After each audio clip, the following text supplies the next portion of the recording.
In our gospel reading today, we hear the call of the first apostles. You see, Jesus knew that he couldn't do it alone, that he was in partnership with the people whom he was sent to serve. And so he invited first Peter and Andrew, and then James and John, and from there we know the rest is history, in order to be able to do the great work of transformation of the world, of the culture at that time. And so Jesus was that light in the midst of darkness. Here in our church, we have symbols of all of the apostles and also of some of the figures from the Old Testament as well, all in our windows that are up top, our clerestory windows. For instance, Peter is the first one because he was the first one who was called, and he has representation with the keys, because Peter was given the keys to the kingdom, the keys to forgiveness. We have his brother Andrew, who's represented with an X. And the X is because it's thought that Andrew was crucified on a cross that was shaped like an X.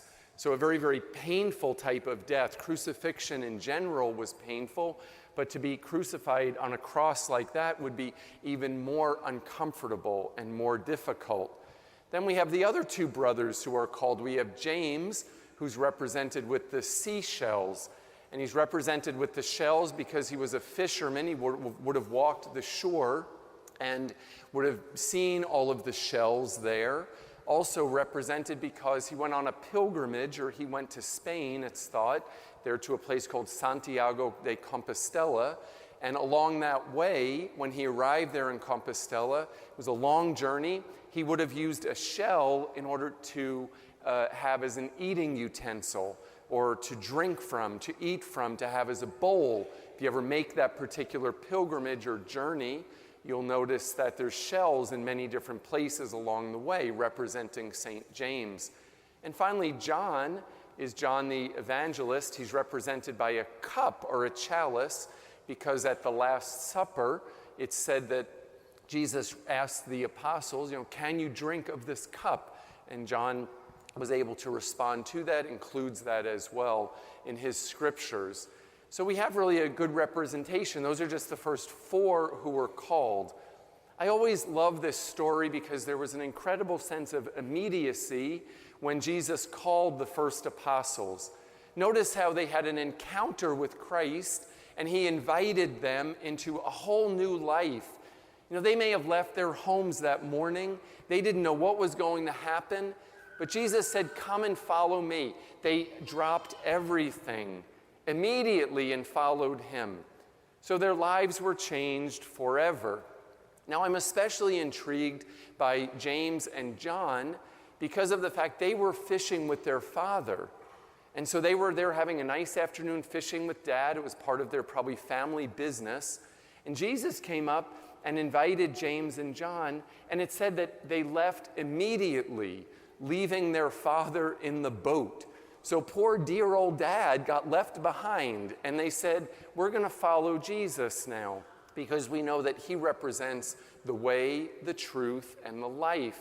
He represents something new, and they were intrigued by that short little encounter with him to be able to build the kingdom. My friends, we are the modern day apostles. God has called us today in this time and in this place to continue to do the work that they had started back 2,000 years ago. So in this year 2017, it's a good chance for us to review where we've been and a little bit about where we're going. And what is God asking of us in this time and in this place in order to be able to build the kingdom? We're very blessed. We've been called together as a community called Annunciation Catholic Church. And as a community, we have a mission statement. It's 15 words, and it talks about inspiring hearts that are burning to know, love, and serve God by loving and serving others. And we do that in a couple of ways. First and foremost, it's through the Eucharist, through our worship. It's through being here. Everything starts with the Eucharist. It is the source and the summit of our life as Catholic Christians. Nothing else would happen on this campus if it were not for the gift of the Eucharist, of the gift of the altar, of the bread and wine that are transubstantiated into the body and the blood of Christ.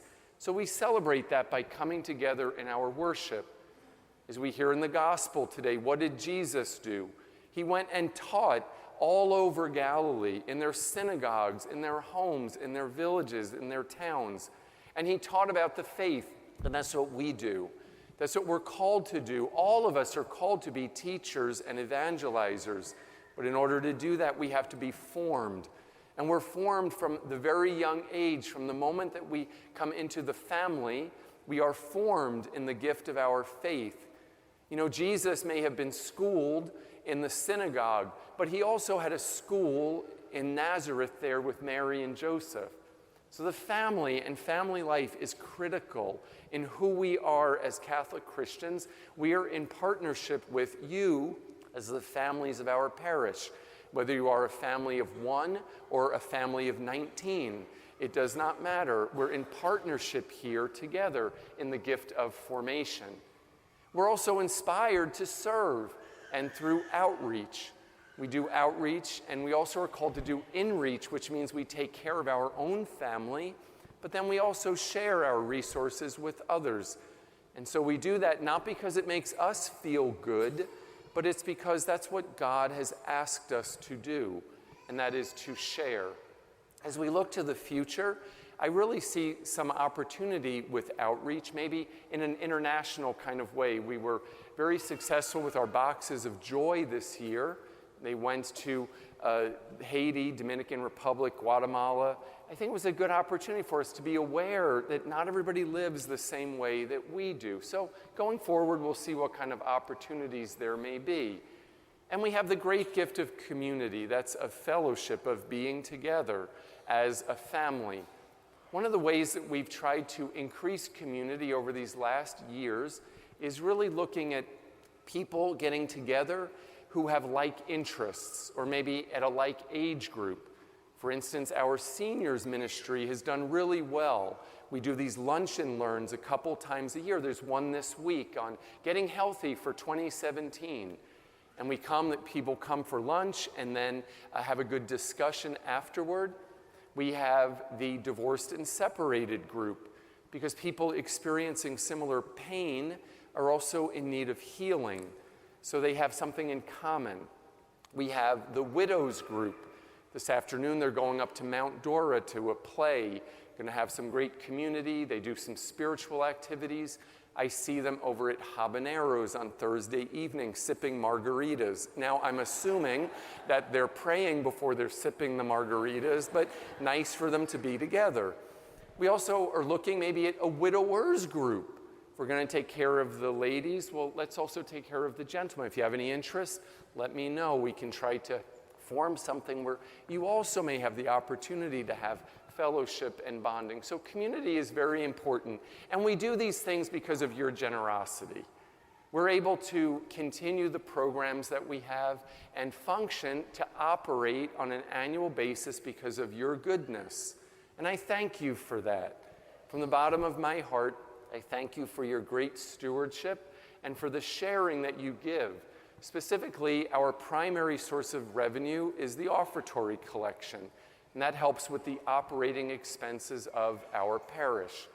But obviously, if you have income, we also have expenses.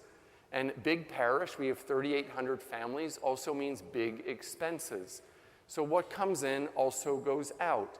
And when there's a surplus, that goes into a reserve for insurance or for capital projects or for that rainy day. You never know what might happen. One of the sources of income that you see on our statement of income is the Our Catholic Appeal, but we also have an assessment. So again, what comes in also goes out. And that's coming up in February. I just want to give you a little heads up about that. It's February 10th, 11th, and 12th. When we look also at our expenses, and you can look at them even closer in the parish magazine. There's some in the back that you can take a look at. Look at it a little bit closer. It was sent to each one of our families earlier in the month. If you have any questions, don't hesitate to ask. But you'll see it's spread out over different areas. If you have any questions, please do not hesitate to ask. Over the last 2 years, we've also reinstituted the stewardship of facilities. That's the second collection. And that helps us to be able to do some projects without having to come for every project and say, we need money for a new roof or for a new air conditioning system. So a few things that we've done, we were able to replace one of the 4 units in this particular building in the last year, and it was an $80,000 project. You might say, wow, that's a lot for an air conditioning unit. It's a big building. Also, over the last year, we were able to do some work at the rectory, actually. The rectory is over 30 years old. The kitchen hadn't been touched in over 30 years. And you know, Father Josh gets hungry. And so as a result, we did a little bit of work so Father doesn't starve there. And you know, and it was good. So we appreciate that. A few projects that are going to be able to be done because of the stewardship of facilities are the roof over on the Nazareth Center and Gymnasium. The flat roof section needs to be replaced. Also, we have some issues with the driveway over at the rectory. It's unsafe at this point. It's cracked all along the edges. We need to look into how we're going to do that particular project. And there's always the landscaping improvements. I think we value the gift of our parish campus, so we try to keep it up. And that's what the purpose of the second collection is. And you've been very generous to that. And because of that, we're able to now begin and look at some other projects. I introduced this back in December, and I spoke about that we're entering into a time of projects where we're going to address the needs in 2 particular buildings, and that is this building and also in the Life Center. So we're going to begin with phase 1. Phase 1 will start this upcoming July, and there'll be some work here on the church, which at this point is over 15 years old. From the beginning, when we moved in, we had some issues with our flooring. You may not remember, but during the week, after we had moved in, we moved over to the Cultural Center, Nazareth Center, to have daily Mass because we had to replace some tiles after a period of time. We've had issues from the beginning. So we're looking at replacing the floor, which is a big project, and it's not something you can do, well, we'll do that area, and then we'll do this area, and then this. It has to be done all at once. So you can see we're looking at maybe putting a little pattern in the floor and being able to use a thicker flooring material, a 3/4 inch thick marble, which will last hundreds of years, as opposed to the 3/8 inch porcelain tile. So we're very grateful we'll be able to work on that project. Again, we're getting started because of your generosity. We're also going to work on the lighting because of the fact that we have some concerns about the lights. People ask me all the time, Father, how do you get up there and change the lights? Well, I assure you, I don't get up there and change the lights. I really don't like heights, but we have a lot of circuits, and we did some value engineering when we moved into the building. So it's a beautiful building, but there's some things that technology has come a long way in 15 years. And in your home, you may have changed out your lighting at this point, because our light bill is about $5,000 a month just for this building. So that's a lot, because it's in use all the time. And so we have been told that there's some more efficiency with the LED lighting, and so we'll be able to cut that hopefully in half, also with some of the new fixtures that are available. We'll also do some other enhancements within the building that were originally intended and part of the project, but because of some funding we weren't necessarily able to do. Now, when I mention and talk about the floor, I also want to let you know that we've had to put about $100,000 into the floor from the beginning. That's a lot of money. And we've come to a point and a decision place of, well, do we keep putting money to fix something, or do we just address the problem, period? And I think maybe you've had to deal with this as well in your home. And this is our home. So we're called upon to take care of our home. And I appreciate your making that investment in the beauty of this home, which is also God's house. This is the place where the Lord dwells and his presence is known. This is where we encounter him. So that's phase 1. Will take about 5 months, July into December. Phase 2 will be working on the plan for the Life Center. And the Life Center was built in the early to mid-'80s. It was designed for religious ed, and it's been a great building these years. But over the years, we've also had some new ministries and repurposing of that building. So now that we have a school, we don't use it for religious ed any longer. And we're at a point where we're asking the question, well, do we renovate the building or do we rebuild the building? We've come to the decision to rebuild it for economic reasons and to be able to perhaps have some new efficiencies and be able to create space for long into the future for ministries that we can continue to form and meet the needs that we have today. So I want you to dream with me for just a moment.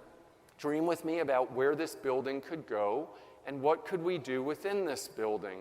And so we've thought about it and said, wouldn't it be great to put the building behind the church, kind of link it here in some way?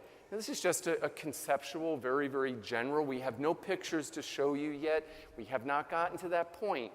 But in a spirit of transparency, I want to be able to let you know where we're at and what's going on. So we kind of look and say, well, the building would be great there because of the heart of our campus, but also it allows for something that many people value incredibly and is a problem here, and that is parking, especially at the 10 o'clock Mass. I know those probably who were standing in the narthex, I don't know how far you had to walk in order to, if you even found a parking spot. So it's something that we want to address, and we want to work on. But that's just one of the benefits of moving the building. So dream with me and think, well, what could we do in that building? Because it's not what buildings look like. On our campus, it's what happens within them. And it's the program. It's how we use them. So a few years ago, we started with the portable building. It's a temporary building at Padre Pio's place. And it's kind of like a parish living room. That has a constant demand for space. It has a nice casual seating area. It has a lecture-style area. It has an eating area. So in a new building, I see rooms like that would be great for our prayer groups, our learning sessions, for Bible studies. Also maybe for the school to use in some way as well. We'll have a large room of some sort, obviously, to accommodate the community events that we do. Also, it has the chance for some beautiful outdoor covered space there. I'm especially excited about this. We live in Florida. We have great weather most of the year, and this would allow us the opportunity for even the after-Mass social functions and for other things that we do. It's just a gorgeous area in the back here, and we'll try to preserve it as best as possible. Another idea, part of the vision, could be maybe for like a little coffee shop back there or something. And you might say, well, why would you want that? Well, just think that after you drop the kids off at school in the morning, you could come over, maybe have some coffee, or after Mass in the morning for fellowship. I mean, why give Starbucks $4 for a cup of coffee? God can do it cheaper, okay? So there's a good possibility, and we have to see like so this is all like the visioning process of maybe what is it that we could do there and for the heart of our campus. So just think about that. Now, this obviously has some timeline to it. And I want to set the expectation because it's not happening tomorrow. But I'm sharing with you because I want you to know kind of where we're going. Also, first and foremost with ministries, as we look to go into this project, we look at who we are and what we do, and what is it that we need for today and also going forward into the future. So we have a time of renewal. Well, we're starting that now in February. We're actually going to visit with the diocese, the Diocesan Finance Council, because we work with the diocese in partnership. I always tell Bishop Noonan, I'm a company man. I'll do whatever I'm asked to do. I'll follow the rules as I'm supposed to follow them. And I'll let you know as we go through the process of where we're at. So in February, we're going to talk about starting the conceptual process. That's kind of maybe getting some drawings, some ideas for the Life Center. We have to get approval to do that. In March, we're going back to the diocese because they help us with this. We're, again, in a good partnership there in order to get approval for our work that we're doing here in the church, which will begin in July through December. We're able to get started on that, but then in the fall, we will be going into a capital campaign. And that's going to be a very exciting time for us because we'll have the chance to then invest really with our ideas and our resources into the future of our parish here. So that'll be in the fall. I'm giving you a little bit of a heads up now so you can start thinking about that. And then we have 2018 where we'll do the final designs, bidding, and I would say construction on the new Life Center community gathering space, administration building, probably to begin in late 2018. But I just kind of want to give you the heads up and set the expectation for the timeline as well. So we're very blessed, and we're very blessed because of your generosity. We're blessed here at Annunciation. We've had excellent financial management throughout the years. We've been very, very blessed here. But also because we have a community that is alive. And what does the gospel tell us today? That really the Lord comes to be a light in the darkness. And you know, there's a lot of darkness out there today. And God is expecting each one of us as the people he has created to be a light. So this is a time of continued renewal. It's what the church is about. If there's one word that describes the church throughout the years, we're always in that process of renewal because the Spirit is working within us. So we renew our ministries, our programs that we have, and also we renew our hearts at this time as we go into this particular project. Also, it's a time to rebuild, to meet the needs of who we are today and who we're going to be going into the future. And we have the chance to rejoice that God has called us to be a part of his family here. So I thank you for entering into a time of renew, rebuild, and to rejoice. And I'm not asking you for anything today except for one thing, and that's your prayers. I ask for your prayers that as we continue to make decisions and look to vision for the future, we do so in accordance with God's will and his plan for us. That's really all that we're called upon to do, is do what does God want us to do. So we open our hearts through prayer. And we have that ability, again, because of your goodness, to renew, to rebuild, and to rejoice.